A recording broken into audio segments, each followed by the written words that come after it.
Iglesia, muy buenas noches. ¿Cómo estamos? Bendecidos. Vamos con nuestro saludo. Dios es bueno. Todo el tiempo. Jesús es nuestro Señor.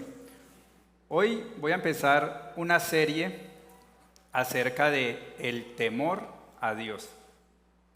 Y hoy, que es la primera parte, a la enseñanza de hoy, la he titulado No tengas miedo, teme. No tengas miedo, teme.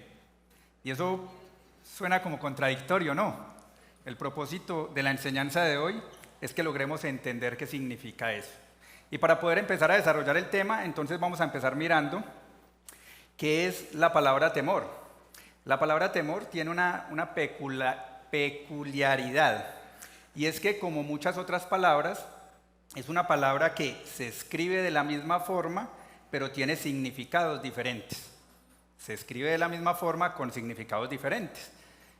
Por ejemplo, vamos a mirar un ejemplo de esas palabras. Chicos, ¿me ponen la primera diapositiva, por favor?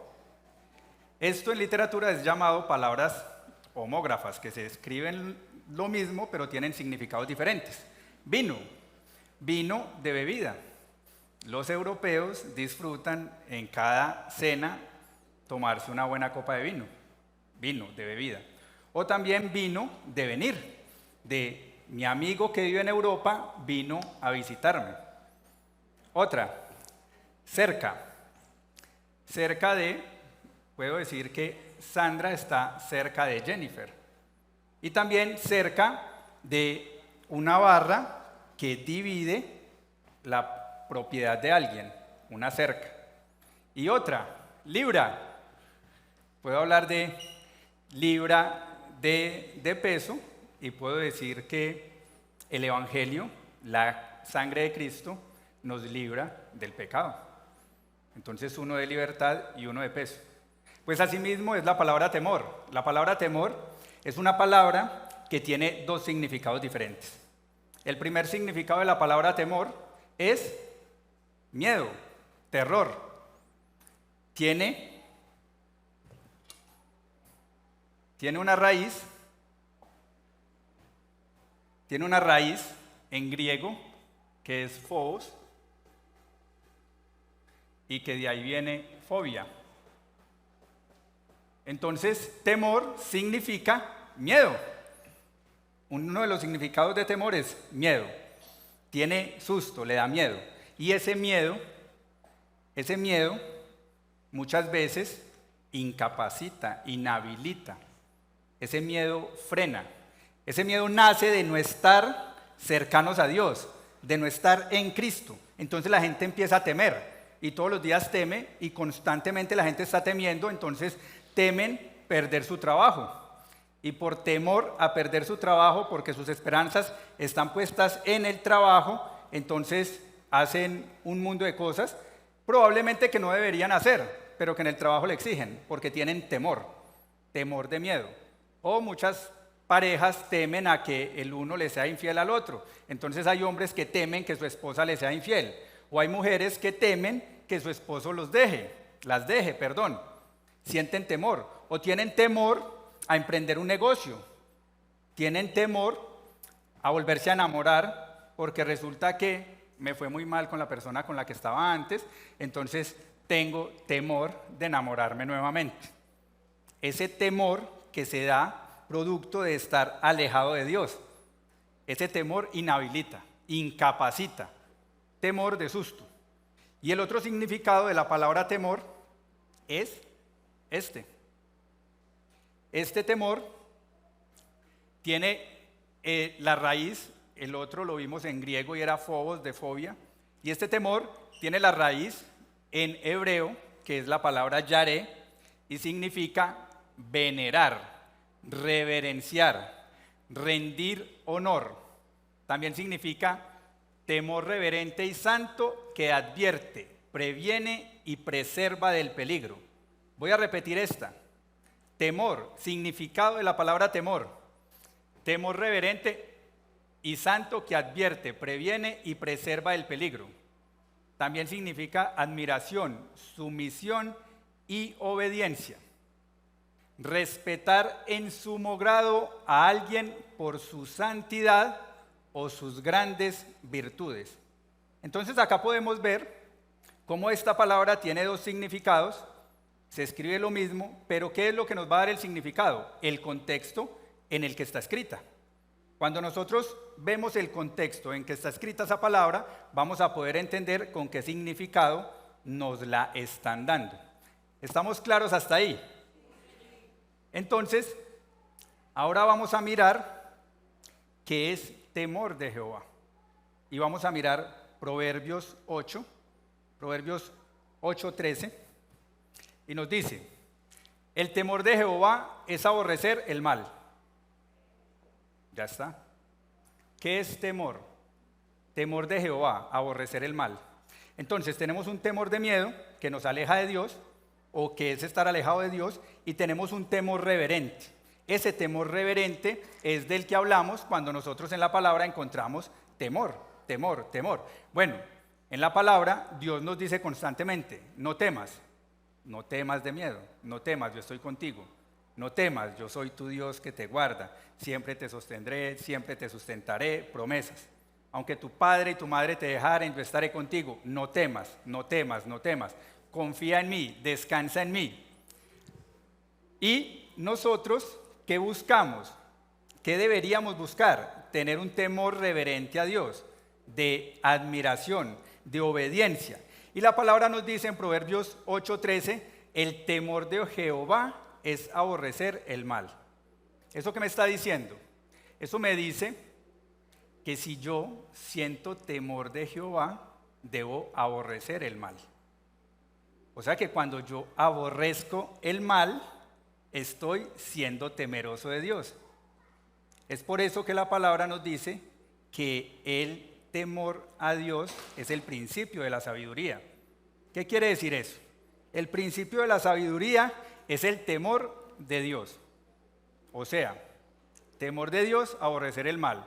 O sea que aborrecer el mal es el principio de la sabiduría. Cuando yo actúo aborreciendo el mal, estoy actuando sabiamente. Ahí, ¿yo qué debo hacer? Cuando voy a tomar una decisión, cuando voy a actuar frente a algo, yo pienso: esto que voy a hacer agrada a Dios. Esto que yo voy a hacer lo honra a Él, lo venera. Esto que yo voy a hacer me va a llevar a ser sabio. Porque si yo voy a hacer algo que va en contra de la voluntad de Dios, quiere decir que eso es mal. Y yo no estoy aborreciendo el mal. ¿Me siguen? Entonces, el temor a Jehová es aborrecer el mal. ¿Y qué más nos dice? Ojo, tiene un punto y coma. Y acá esta frase viene junta. Entonces, acá nos está diciendo: aborrecer el mal. Y luego nos dice: la soberbia y la arrogancia, el mal camino y la boca perversa aborrezco. Dios hablando. Ojo, la arrogancia, el mal camino, ténganlo presente, ténganlo en mente, porque lo vamos a ver más adelante. Entonces nos está diciendo: en la soberbia y la arrogancia yo aborrezco. Recuerdan que hace unos servicios atrás el pastor nos enseñó qué era la arrogancia, y nos dijo que la arrogancia era simplemente decir: tú no me vas a decir cómo yo debo vivir mi vida. Entonces, ser arrogante es decirle a Dios: Dios, tú que eres mi creador, tú que eres mi hacedor, no me vas a decir cómo es que funciono yo. Los pájaros tirándole a las escopetas. Un dicho muy colombiano para las personas que nos tienen. Entonces, tú no me vas a decir, Dios, tú no me vas a decir a mí cómo es que yo debo actuar, cómo es que yo debo andar. Arrogancia. Y dice que la arrogancia Él la aborrece. Y dice que el temor de Jehová es aborrecer el mal. O sea que nosotros, para caminar en temor, debemos aborrecer el mal y aborrecer lo que Dios aborrece. Y nosotros caminamos en eso. Estamos nosotros siendo temerosos de Dios. Estamos caminando en ese temor reverente. Y miremos qué más nos dice la palabra del temor de Jehová. Miremos Proverbios 14, 27. Proverbios 14, 27 nos dice: el temor de Jehová es manantial de vida para apartarse de los lazos de la muerte. Entonces acá nos está diciendo que el temor de Jehová, o sea, aborrecer el mal, es manantial de vida. Y dice que para apartarse de los lazos de la muerte. O sea que cuando yo temo a Jehová, cuando yo temo a Dios, o sea, aborrezco el mal, ¿quién es el que está obteniendo un beneficio? ¿Quién se está apartando de los lazos de la muerte? Y nos dice Isaías 11, del 1 al 3, ese no lo vamos a colocar, pero Isaías 11, del 1 al 3 nos dice que el temor viene de Dios y que es dado a través del Espíritu Santo. Que el temor viene de Dios y que es dado a través del Espíritu Santo. Y que entonces el Espíritu Santo nos empodera a nosotros para nosotros empezar a caminar en obediencia, aborreciendo el mal. El Espíritu Santo nos empodera para que nosotros entendamos que nosotros debemos tener sumisión, obediencia y que debemos empezar a caminar contrario a lo que el mundo dice que debemos caminar porque aborrecemos el mal. Ese temor de Jehová es el temor en el que nosotros debemos caminar. Estoy siendo claro respecto a lo que es el temor de Dios. Porque es que veo unas caras que como que... Bueno, y miremos qué dice Salmos 33:8. Esto es un mandato que nos da la palabra. Y Salmos 33:8 dice: tema a Jehová toda la tierra. Nosotros estamos en la tierra. Teman delante de él todos los habitantes del mundo. Nosotros somos habitantes del mundo. Entonces la palabra nos está diciendo que nosotros debemos temer a Jehová. Pero ojo, ¿temer cómo? ¿Temer con miedo, con temor de miedo? ¿O temer con reverencia, queriendo agradarlo, queriendo honrarlo? Porque esto es algo curioso. Vea, yo desde que era niño, adolescente, escuchaba hablar: ay, a aquel le pasó tal cosa porque se portó mal y Dios lo castigó. Ay, es que no le tiene miedo a Dios. Ay, es que no. Dios es un juez justo. Y más adelante vamos a hablar sobre eso. Entonces, vamos a empezar a entender todo esto que les estoy diciendo a través de una historia. Y esa historia la encontramos en el libro de Éxodo, en el capítulo 20, pero los voy a colocar en contexto antes de llegar ahí. El libro de Éxodo nos muestra cuando Dios levanta a un hombre, le da un propósito, ese hombre es Moisés, y el propósito es que Dios a través de Moisés va a sacar el pueblo de la esclavitud en la que estaba en Egipto. Entonces, Dios envía unas plagas y el pueblo de Israel es testigo de esas plagas, ve esas plagas, y después de esas plagas, Faraón decide dejarlos salir. Ellos salen y dice la palabra que Dios iba con ellos en una nube de día, de polvo de día, y en una nube de fuego de noche. Y Dios los guiaba, Dios los estaba encaminando.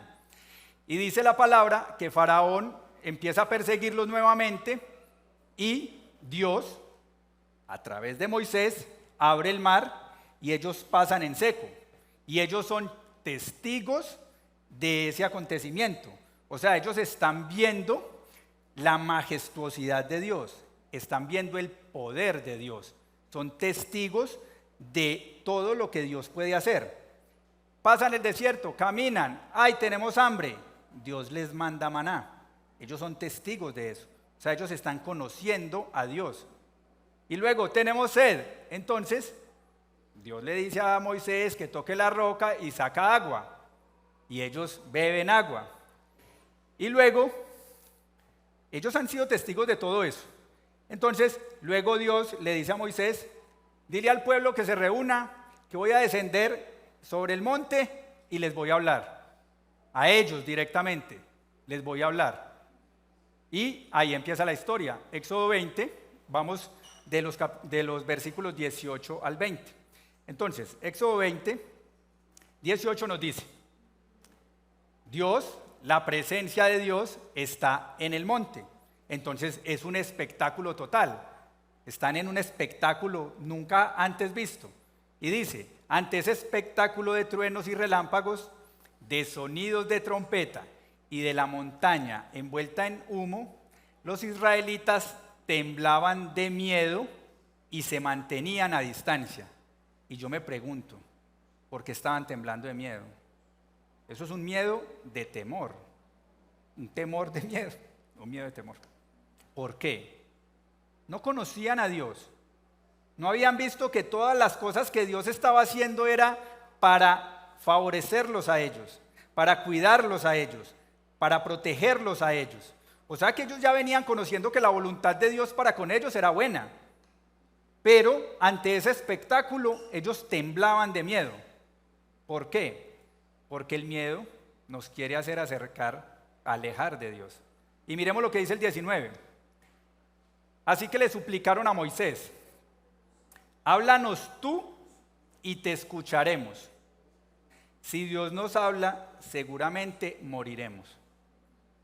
Entonces están viendo a Dios, están viendo ese espectáculo tan hermoso, pero ellos en vez de querer acercarse a Dios, porque conocen que su intención para con nosotros, para con ellos, para con el pueblo es buena, ellos lo que hacen es alejarse y les da miedo y le dicen a Moisés, no, Moisés, ¿sabes qué? Hagamos una cosa, ve tú y habla con él y nos trae la razón, porque de pronto, si Dios nos habla a nosotros, seguramente moriremos. Tenían miedo de morir. ¿Por qué? Y vamos al 20.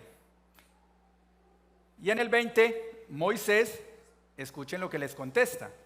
Moisés les contesta, no tengan miedo, no tengan miedo, miedo.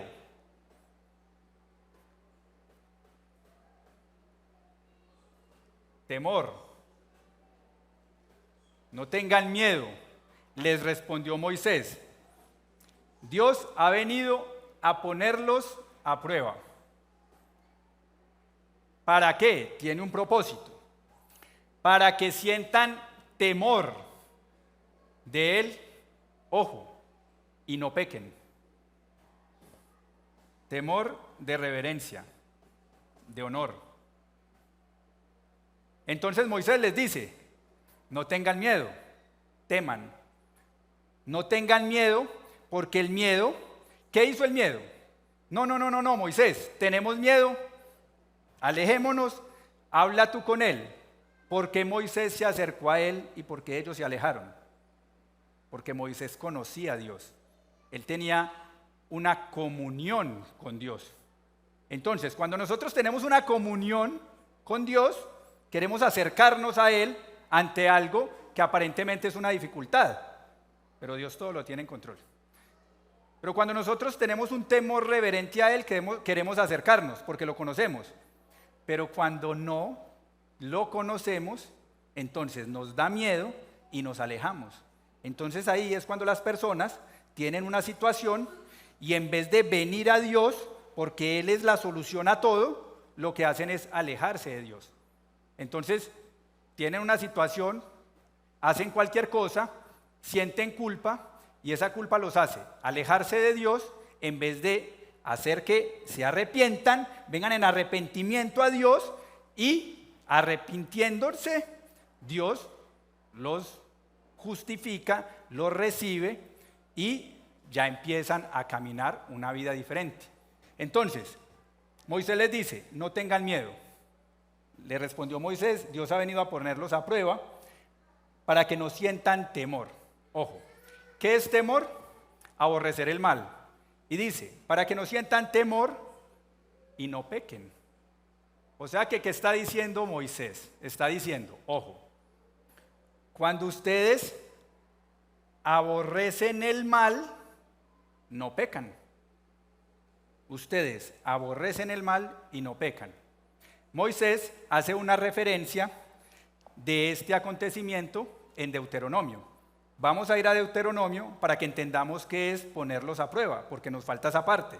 Entonces miremos qué dice Deuteronomio 5:28. Deuteronomio 5:28 nos dice, Moisés haciendo referencia al acontecimiento que acabamos de leer. Entonces, el Señor escuchó cuando ustedes me hablaban y me dijo, Dios le dijo a Moisés, porque escuchó lo que el pueblo le había dicho. He oído lo que este pueblo te dijo. Todo lo que dijeron está bien. 29. Ojalá su corazón esté siempre dispuesto a temerme. ¿Cuál era el propósito de Dios cuando estaba sobre el monte, cuando estaba con todos los truenos y quería hablarles a ellos directamente? Que ellos le temieran. En esa ocasión Dios le da los mandamientos y quería dárselos a ellos directamente. Dios les da los mandamientos, lo pueden estudiar en sus casas, Éxodo 20. Entonces, el objetivo de Dios, el propósito de Dios era que su corazón estuviera dispuesto a temerme, o sea, a aborrecer el mal. Mal, entiéndase como pecado. Pecado, entiéndase todo lo que va contrario a la voluntad de Dios. Entonces, ¿el que quería? Que lo temieran, o sea, que lo obedecieran y que cumplieran todos sus mandamientos. ¿Por qué? Porque Él viene demostrándoles que Él lo que quiere para ellos es bueno, que Él los protege, que Él los cuida, que Él quiere un bienestar para ellos. Entonces, Él viene demostrándoles todo eso y luego les da los mandamientos. Y los mandamientos, después de que venía mostrándoles su bondad, su majestuosidad, su poder, los mandamientos eran ¿para quién? Para Dios.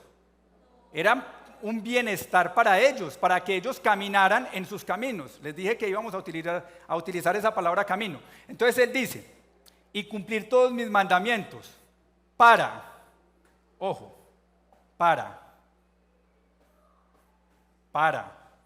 ¿Para qué le dio Dios los mandamientos? Para que a ellos y a sus hijos siempre les vaya bien. ¿Cuál es el propósito de Dios cuando nos da sus mandamientos? Que a nosotros nos vaya bien. Los mandamientos son para que al nosotros cumplirlos, al nosotros caminarlos, al nosotros caminar sus caminos, entonces a nosotros nos vaya bien.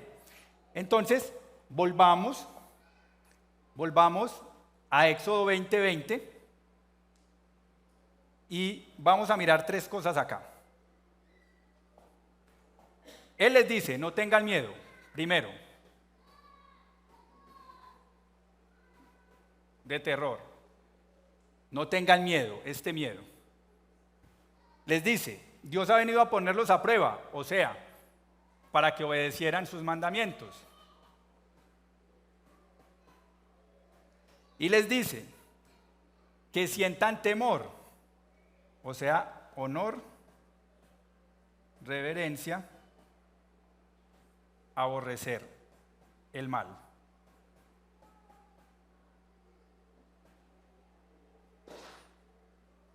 ¿Qué nos está diciendo? Venga, no tengan miedo de mí, obedezcan mis mandamientos, porque obedeciendo mis mandamientos, ustedes aborrecen el mal, o sea, aborrecen el pecado, y al aborrecer el pecado, no pecan, y al no pecar, me honran y me reverencian.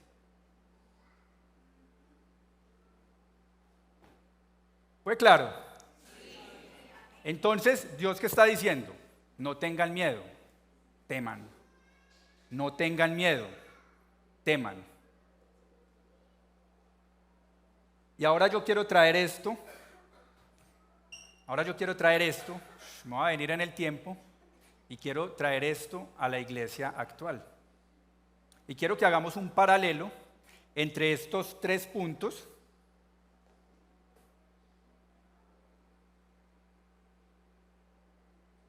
Quiero que hagamos un paralelo en la iglesia actual y entre estos tres puntos. No tener miedo, obedecer y aborrecer el mal. Estamos viviendo tiempos tumultuosos, complicados, guerras y rumores de guerra. Estamos viviendo, hay señales en el cielo. los eclipses, lo que pasó esta semana, las auroras boreales. Estamos en los últimos tiempos, la palabra lo dice. Somos la generación que vio nacer nuevamente a Israel en el 48, que su tierra fue restituida. Somos esa generación que está viviendo los últimos tiempos.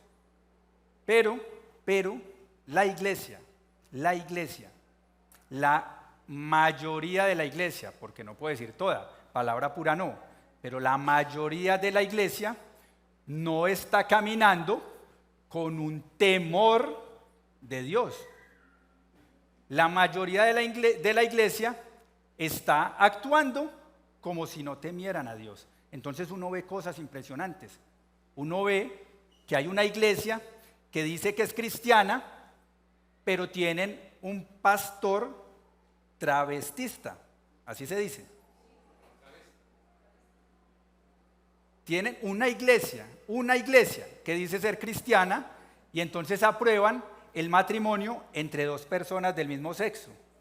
Y uno dice, venga, ¿qué Biblia están leyendo? Porque eso es pecado. Y Dios nos dice que nosotros, los que hemos decidido creer en Cristo, aborrecemos el pecado. Nosotros debemos aborrecer el mal. El mal es el pecado. Nosotros los cristianos, la iglesia, el cuerpo de Cristo, debe aborrecer el pecado. Pero resulta que en estos últimos tiempos, en la mayoría de la iglesia, el cuerpo de Cristo, iglesia somos todos los que hemos creído en Jesús y lo hemos reconocido como Señor y Salvador. Entonces, en estos últimos tiempos, la iglesia está caminando desenfrenadamente. Están dándole rienda suelta a sus pasiones, como lo dice la palabra. Entonces vemos que la propia iglesia tiene unas doctrinas equivocadas. Entonces ahí es cuando uno ve a cristianos o a personas que dicen ser cristianas votando por gobiernos de izquierda.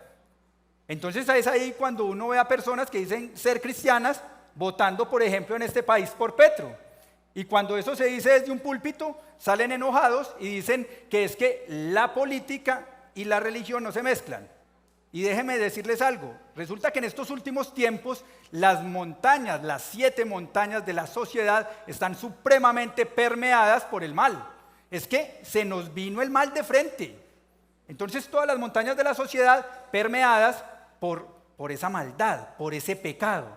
Uno ve la montaña del entretenimiento. En estos días estaba viendo un video que Madonna le entrega dizque el cetro a Karol G y era un ritual satánico en un estadio delante de miles de personas y la gente grabando con sus celulares y yo veía eso y Dios mío, pero es que, se vinieron fue de frente, ya no hay ningún tipo de temor por Dios, no hay ningún tipo de temor a Dios.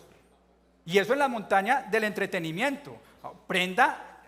Ponga Netflix y le empiezan a salir películas o series de adolescentes, gays, lesbianas. Entonces ya hacen películas de muñequitos donde el muñequito es uno pero se identifica como otro. Entonces no es lo que tú seas sino lo que tú te identificas. La religión, les acabo de decir, en las mismas iglesias todo lo que está pasando y así nos vamos por todo. La política, la izquierda gobernando casi todo Sudamérica. Hombre, entonces, ¿dónde está la iglesia? Yo me pregunto, ¿dónde está la iglesia? ¿Qué está haciendo la iglesia? Decimos ser cristianos, pero entonces decimos ser cristianos, pero no aborrecemos el mal. ¿Y saben cuál es el problema? Yo pensando, ¿pero por qué la iglesia hace eso? Porque la iglesia vota por presidentes de izquierda, porque el cuerpo de Cristo, las personas hacen eso. Porque es que no tienen temor de Dios y han malinterpretado la gracia. Han entendido de una forma equivocada la gracia. Se han olvidado que Dios es amor y es bueno todo el tiempo. pero que Dios también es un juez justo. Y la palabra dice, el juez de la tierra, del universo, no va a juzgar con juicio, justamente. Entonces, ¿qué pasa? Dios, por amor, entregó a su Hijo. Y su Hijo, por amor, vino a entregar su vida por nosotros. El amor fue la motivación, pero a nosotros nos salvó el juicio que se hizo sobre Cristo. A nosotros nos justificó delante del Padre el juicio. O sea que juicio sí hay. Porque es que en las iglesias estamos malinterpretando la gracia. Dios es un juez y Él hace justicia. Entonces Dios por amor envía a su Hijo y su Hijo por amor viene a morir por nosotros. Pero ojo, Dios dice, Mónica, tu pecado es tan malo. Es tan malo que yo tengo que venir a morir por ti, porque tú no tienes cómo pagarlo nunca. Pero entonces, su pecado tiene un pago. Y la palabra dice que la paga del pecado es muerte. Y muerte es estar separado de Dios. Y un día todos vamos a estar delante de Dios. Todos. Y vamos a tener que rendir cuentas. Entonces, o rindo cuentas por mis acciones o Cristo las rinde por mí. Pero ojo, no quiere decir que las acciones no tengan un pago. Quiere decir que las acciones tuvieron un pago, pero ese pago lo llevó Cristo. ¿Me siguen? Entonces, nuestro pecado es tan malo que Dios tuvo que hacerse hombre.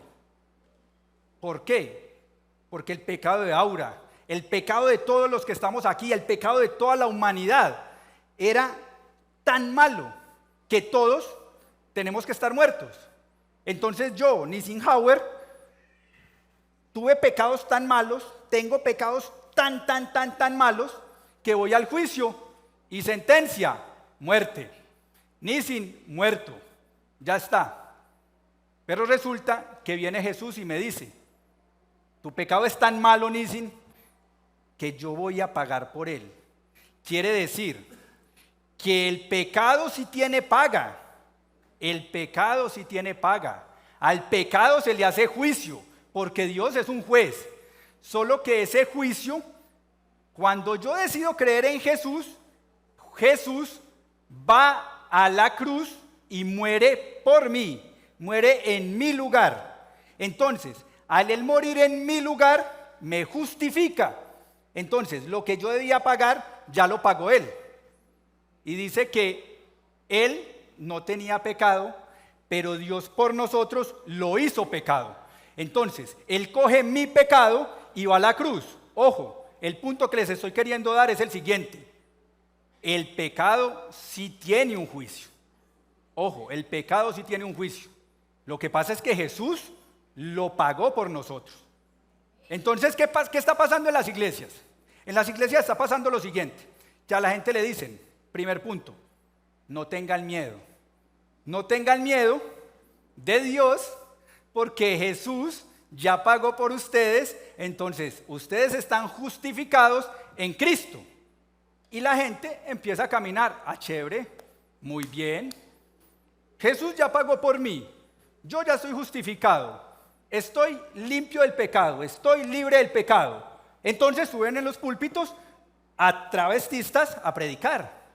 Y entonces empiezan a hacer todo eso. Pero venga, ¿qué nos dice Hebreos 1:9? Hebreos 1:9, póngamelo por favor. Hebreos 1:9 dice, has amado la justicia y odiado la maldad. Venga. O sea, cuando yo mando a mi hija a la tienda, yo le digo, tráigame huevos y leche. O sea, es esto más esto, no es solo esto. Entonces nos dice Hebreos 1:9, has amado la justicia y odiado la maldad. Entonces es amar la justicia, listo, ya fui justificado. Entiendo que ya fui justificado, pero a eso también le tengo que sumar que tengo que odiar la maldad. ¿Y qué es odiar la maldad? Temor a Dios. Entonces, ¿qué pasa con las iglesias? ¿Qué pasa con la mayoría de la iglesia del cuerpo de Cristo? Entiéndame, iglesia, nosotros, los creyentes. ¿Qué está pasando con la mayoría de la iglesia? Que entonces la iglesia está relajada porque ya fui justificado y caminamos en la gracia y estamos malinterpretando la gracia, pero no estamos odiando la maldad. Y es ahí cuando Isaías 11 nos dice que el Espíritu Santo nos empodera y nos da el temor de Dios para que nosotros, empoderados en ese temor de Dios, aborrezcamos lo malo. ¿Y aborrecer lo malo qué es? Aborrecer el pecado y no pecar. Pero las iglesias, el cuerpo de Cristo, se quedaron en la gracia, se quedaron en la primera parte, se quedaron en que ya fuimos justificados, pero no estamos odiando la maldad. Entonces, ¿qué pasa? Que uno mira las noticias y uno dice, no tienen temor de Dios. De hecho, Pablo se lo decía a los romanos, y les dice, no hay temor de Dios en sus ojos, viendo toda la depravación, viendo todo lo que pasaba. Y Pablo decía, no hay temor en sus ojos. Entonces, la iglesia no está caminando en ese temor reverente a Dios. ¿Y por qué? Yo me pregunto, ¿por qué? ¿Por qué no estamos caminando ese temor? ¿Por qué nos hemos hecho una imagen equivocada de Dios, viendo a Dios como un Dios permisivo? Malinterpretamos la gracia y dejamos de ver a Dios como una persona que nos ha dado unos mandamientos para nuestro beneficio, para que nosotros caminemos y nos vaya bien, pero somos arrogantes. Tú no me vas a decir cómo debo vivir mi vida, camino como me dé la gana, me deleito en todos los placeres y ya, porque fui justificado. Pero ¿qué me dice la palabra? En Efesios 2, ¿qué me dice? Que yo fui hecho en Cristo, claro, porque nací en Él, nací de nuevo, para buenas obras. Para buenas obras. O sea, esa obra de Jesús, de ir a la cruz a pagar por mí, no fue para que yo siguiera viviendo mi vida como si nada pasara. Porque si yo sigo viviendo mi vida como si nada pasara, quiere decir que no he entendido la gracia. Quiere decir que no he entendido eso que Él hizo por mí. Y como no he entendido eso que Él hizo por mí, lo abuso. Entonces hago lo que me plazca, hago lo que me dé la gana y actúo conforme a lo que yo creo que es correcto, no conforme a sus principios. Entonces me quedé en el primer punto. No temas, ya no temo a Dios porque Él me justificó. Y la otra parte, porque ha odiado la maldad. Tenemos una imagen equivocada de Dios y estamos viendo a un Dios permisivo. Y Dios es juez. Y el hecho de que Él haya juzgado nuestro pecado en Cristo y nos haya justificado, no quiere decir que nosotros podemos caminar como a nosotros nos place. Porque Él hizo esa obra para que nosotros entendiéramos que nuestro pecado era tan malo y nos arrepintiéramos y en ese arrepentimiento aborreciéramos el pecado, nos alejáramos del pecado, camináramos en santidad, o sea, obedeciendo la palabra, y en ese obedecer la palabra, soy temeroso de Él, y como tengo un buen caminar, lo honro y lo reverencio. Cuando yo camino la palabra, estoy honrando a Dios y estoy reverenciando a Dios.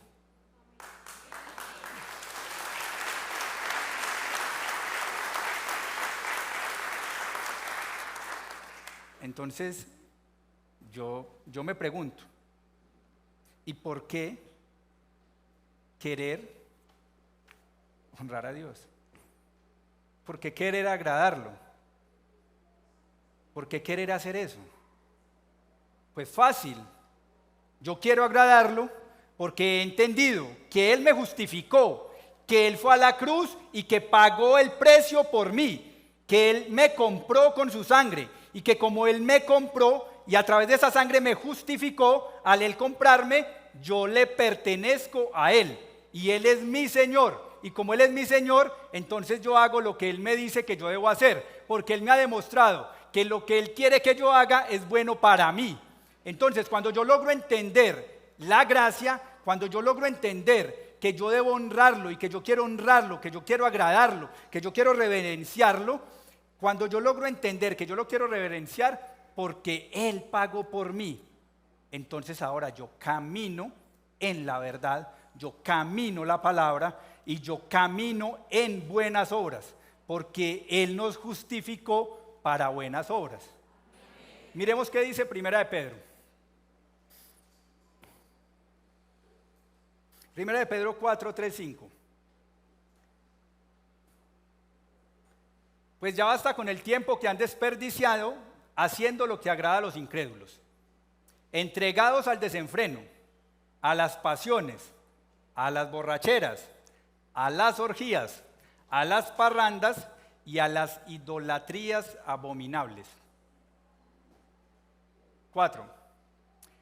A ellos, a los incrédulos, les parece extraño que ustedes ya no corran con ellos en ese mismo desbordamiento de inmoralidad y por eso los insultan.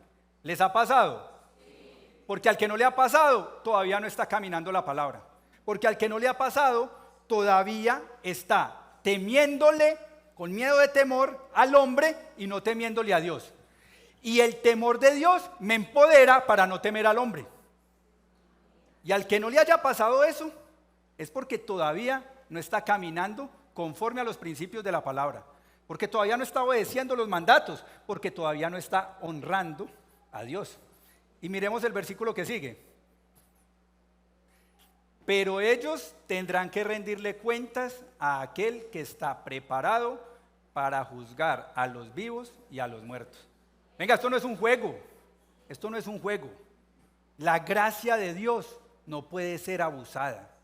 Es que Dios no hizo esa obra perfecta. Porque, vea, entiéndanme, en el mundo no hay nada es gratis. En el mundo no hay nada gratis. Yo le regalo una loción a mi esposa, a ella no le cuesta nada, es gratis, pero a mí me costó. Nada es gratis, en el mundo no hay nada gratis. Entonces, claro, a nosotros la justificación la recibimos por fe. ¿Qué nos cuesta? Creer en Él, creer en Cristo. Pero a Jesús le costó. A Jesús le costó. Ustedes ven la pasión de Cristo y a Jesús le costó. Pero ¿qué pasa?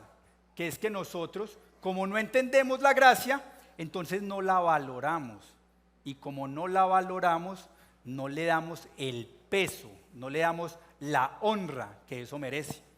Entonces por eso uno ve cristianos que, llegaron, son nuevos, no entienden, empiezan a recibir la palabra, reciben a Jesús como Señor y Salvador, o sea que están bajo la gracia, justificados, pero resulta que vivían en unión libre y entienden que eso es pecado, que yo debo, si nací de nuevo y fui justificado en Cristo y quiero empezar a caminar la gracia, entonces mi vida tiene que ser cambiada. Ya no puedo seguir dándole rienda suelta a todas esas pasiones.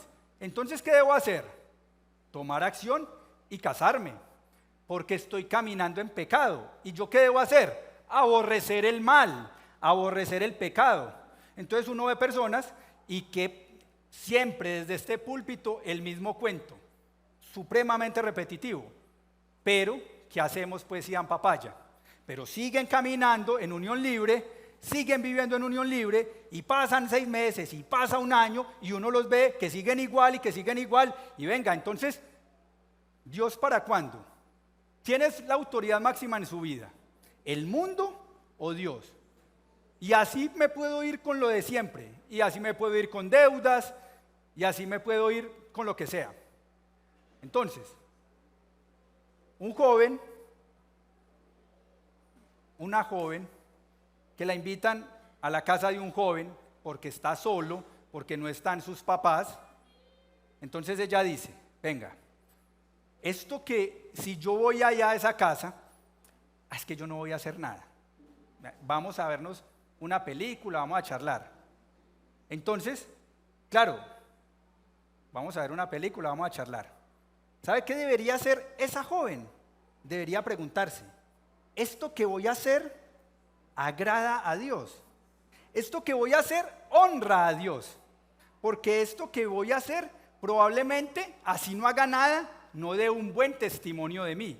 Y yo agrado a Dios cuando camino su palabra, aborreciendo lo malo y siendo testimonio, y en ese testimonio yo lo honro. En ese testimonio yo lo reverencio. Entonces, cuando esta persona está frente a eso, cuando una persona que es casada va a llamar a alguien a invitarlo a tomar tinto, sea hombre o mujer, debería pensar antes de hacer eso. Siempre antes de hacer cualquier tipo de, tener algún tipo de acción, deberíamos pensar, ¿esto que yo voy a hacer agrada a Dios? ¿Esto que yo voy a hacer lo honra a Él? ¿Esto que yo voy a decir lo agrada? ¿Esto que yo voy a decir lo honra? Y entonces ahí ya tengo respuesta a lo que yo debería hacer. Y vuelvo a lo del principio. Por eso la palabra dice que el temor a Dios es el principio de la sabiduría. Y temor a Dios es aborrecer lo malo. Entonces, cuando yo aborrezco lo malo, actúo sabiamente. Y si yo aborrezco lo malo y actúo sabiamente, ¿el beneficio para quién es? El beneficio es para mí. Miremos Efesios 4:22. Efesios 4:22 nos dice, en cuanto a la pasada manera de vivir, despojados del viejo hombre, que está viciado conforme a los deseos engañosos. Llego a Cristo, despójese de ese viejo hombre. Y ahora miremos qué dice el 24. Y vestíos del nuevo hombre, creado, ¿por qué? Porque fuimos hechos justos en Cristo, cuando decidimos recibirlo como nuestro Señor y Salvador. Entonces dice, y vestidos del nuevo hombre, creado según Dios en la justicia. Claro, porque Él es justo. Y el pecado tuvo un juicio, solo que ese juicio lo llevó Dios, lo llevó Jesús. Entonces Él dice, vístanse del nuevo hombre, que fue creado según Dios en la justicia. Y, ojo, y santidad de la verdad. ¿Saben qué es santidad? Santificarse es ser apartado. Apartado del mal. O sea que es apartado para aborrecer el mal y empezar a caminar el bien. Iglesia, esto puede sonar duro, pero es que la iglesia, la mayoría de la iglesia, gran parte de la iglesia, el cuerpo de Cristo, no estoy hablando de nosotros, estoy hablando del cuerpo de Cristo en general, está caminando sin temor de Dios, están caminando sin honra, están caminando sin reverencia y están dando un mal testimonio de un Dios bueno, pero que han malinterpretado la gracia y ven como a un Dios permisivo. Como que, como te justifiqué, entonces permito que subas a cualquier persona que hable mi palabra. Y Él es celoso, y celoso de su palabra.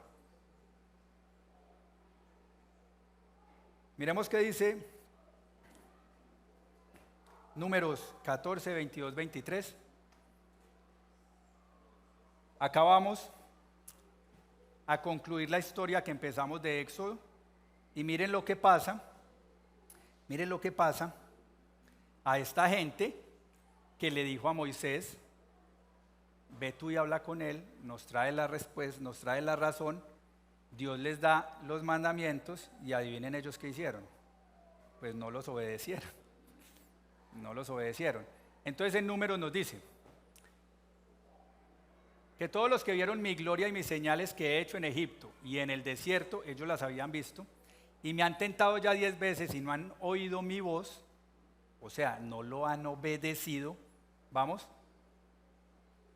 no verán la tierra de la cual juré a sus padres. No, ninguno de los que me han irritado la verá. ¿Saben qué es eso? Juicio. Venga, es que nosotros estamos creyendo que, sí, claro, nosotros tenemos un saludo maravilloso y es cierto, Dios es bueno todo el tiempo, pero el juez de la tierra no juzgará. El juez de la tierra no juzgará. Y por último, y concluyo acá, Romanos 11:36. Romanos 11:36 nos dice: porque de Él, por Él y para Él son todas las cosas. A Él sea la gloria por los siglos. Amén.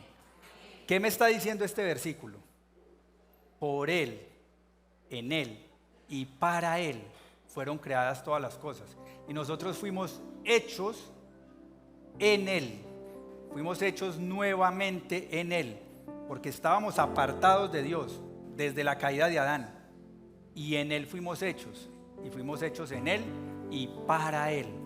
O sea que nuestro caminar, sabiendo que fuimos hechos para Él, que le pertenecemos a Él, nuestro caminar debe ser en honra a Él, en adoración a Él, en obediencia a Él. Amén.